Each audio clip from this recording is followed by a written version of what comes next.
Sa bawat sakripisyo at paghihirap ng bawat isa, bigyan naman natin ng reward ang ating mga sarili. Dapat sa pagtapos ng isang buong taunang pasukan, ay mag-relax-relax naman tayo. Kaya mga kanoo, ibabahagi ko sa inyo ang aming naging biyahe papunta sa Maniwaya Island dito sa Santa Cruz, Marinduque. What's up mga kanoo? Isang magandang araw. Dahil nga tapos na ang pasukan at graduation na, ito ang aming unang bakasyon na dadayo kami sa isla ng Maniwaya. Maaga kami nagbiyahe mula Buena Vista papunta dito sa Santa Cruz Port, dito sa Buyabod. At parang mga kulang-kulang 2 oras yung biyahe namin simula sa Buena Vista. Inagahan namin ng alis kasi gusto namin maabutan yung bangka na pwede kang mag-commute kasi mas mura ang pamasahe. Parang nasa 150 pesos lamang one way papunta sa Maniwaya. Habang naghihintay kami ng bangka na yon ay may lumapit sa aming isang mama na nag-alok ng ihatid na kami ng mas maaga sa halagang 200 pesos. Bali mag-a-add lang kami ng 50 pesos per head kasi kung intayin namin yung sa pag-commute na bangka ay mamaya pa siyang alas 12 ng tanghali. So, napaaga kami para mga 10 a.m. ay nakaalis na kami sa Buyabod Port. Bali 6 lang kaming pasahero ng bangkang to at napakaswerte ng aming team dahil napakapayapa ng alon or dagat ngayon. Napakakalma niya at mabilis lang ang aming takbo.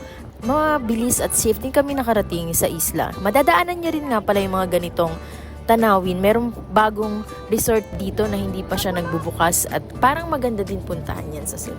Tingnan nyo naman kung gaano kakalma ang dagat ngayon papunta sa Maniwaya. Napakaganda ng kulay. Minsan dark blue, minsan parang blue-green kapag white sand yung nasa ilalim. Dati kasi pag pumunta kami dito, napakalaki ng mga alon. Halos umaangat siya ng kasinlaki ng bangka na sinasakyan. Ganun talaga kalaki ang alon dito pero maswerte ang pagpunta natin ngayon. Ganito nga pala ang itsura ng pangpang o tabi ng Wawis Beach Resort. Wala nga pala ako ibang pinupuntahan dito sa Maniwaya kundi ang nag-iisang Wawis Beach Resort. Dito kasi mas parang nakaka-relax. Yan, meron kang privacy. Malinis, malawak, at mabait ang mga staff dito. Talagang ma-feel at home ka kahit nasa sarili mo ikaw na probinsya. Shoutout nga pala kay Angel na sinama namin kaso hindi naman pala yan nagaliligo. Ayan, kasama ko dito si Ma'am Pat, si Boro, si Ate Mais, at ako. Alam niyo ba kung bakit Wawis Beach ang pinipili ko? Para ka kasing nasa Boracay, napakalawak ng white sand nila. Mapipino, ayan, malinis, parang kahit saan ka pumiling lugar dyan, pwede ka nang mag-build up ng tent. Siyempre, iwasan mo yung may lalaglag na nyog. Kasi pag may dala kang sariling tent, mura lang ang babayaran mo, 200 pesos per tent space. Kapag ikaw ay nagtitipid or budget meal lang yung dala mo. 1.5 kasi ang room dito na kasya ang 4 na tao. Pero kung 2 tent lang kagaya ng dala namin, 400 pesos lang ang aming binayaran. Kahit gabi na dito pwede kang mag-swimming, safe na safe. Pero dito may hinahanap kami kung ano kasi may nangangagat nung naliligo kami. Pero hindi namin mahanap kaya ayan, nagpa-flashlight kami. Makakarent nga rin pala kayo dito ng kanilang cottage halagang 1.5.